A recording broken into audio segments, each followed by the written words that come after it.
everyone, it's Fitz with your daily delivery. Hope you're doing well. I'm doing great.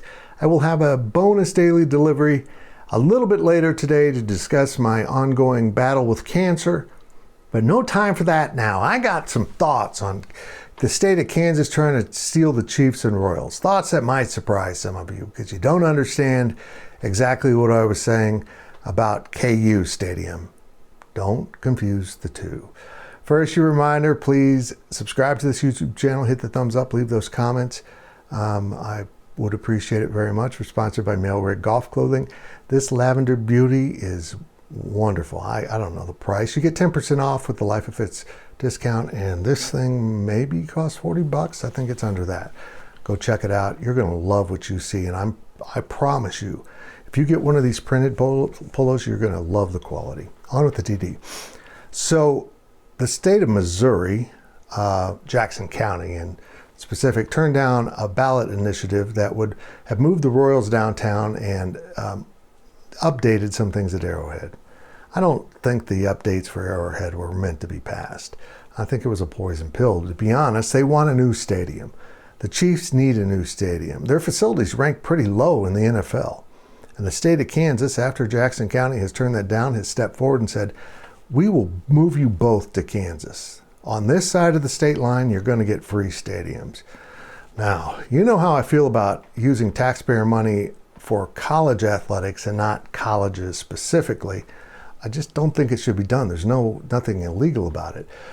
But if the state of Kansas can actually get one or both of these entities, these major league franchises, to move across the border, that's just absolutely amazing for the entire state and probably will greatly enhance state revenue. And let me explain why. Look, everyone in Missouri, including the politicians, have grown used to the income, the revenue, the taxes, all those things that come from having the Chiefs and Royals in their state. It's baked into their economic planning and their budget planning. The state of Kansas doesn't have that revenue. In fact, that revenue drives across the state line and goes to Missouri. This would be entirely new revenue. Now they're talking about using supercharged star bonds. And if you don't know what they are, I'm not a big fan. Most star bonds are used for things that simply will not pay itself back. I just don't think the state's done a good job of assessing what things will actually generate new revenue and pay those bonds back. This would generate revenue. How much? I'm not sure. But if you make that district that all of the tax revenue inside the district goes back to pay off those bonds, if you make it big enough, I think it might have a chance. And what do I mean by that?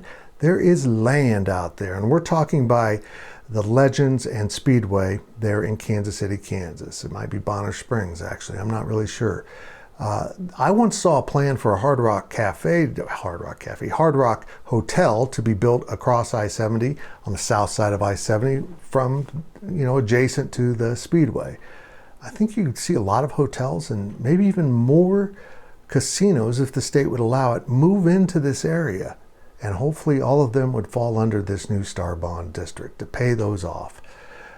This isn't a huge opportunity for the state of Kansas. And I'm a sports guy, so I'm just going to say it.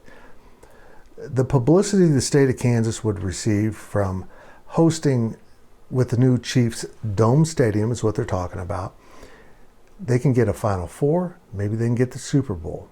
To have that exposure, not just in Kansas City, but in Kansas, is really worth $1 billion. And these would cost billions of dollars to do. The dome is an essential element to this to make the most of the stadium revenue, because now concerts in July become comfortable concerts in July and August and all those horrible weather months. Now the facility's still usable. No snow in football games, you can close the dome. I would hope they open up the dome. I hope it's retractable and have it open most of the time for Chiefs games. But the state of Kansas is putting everything out there to get the stadiums. And I will go one further, and this is a personal cause. The state of Kansas has not passed medical marijuana. In fact, I think it might be one of only 10 states or so that hasn't done something where it will have medical marijuana at some point. Why don't you use that revenue? Use all of us who really need this product for our health, use that revenue too to pay off these stadiums. It's an interesting thing. We'll see what happens, and if Kansas pulls this off with a Democrat governor and a Republican legislature, woo, oh boy, it'd be amazing. I'm all in. As long as the finances make sense, I'm all in.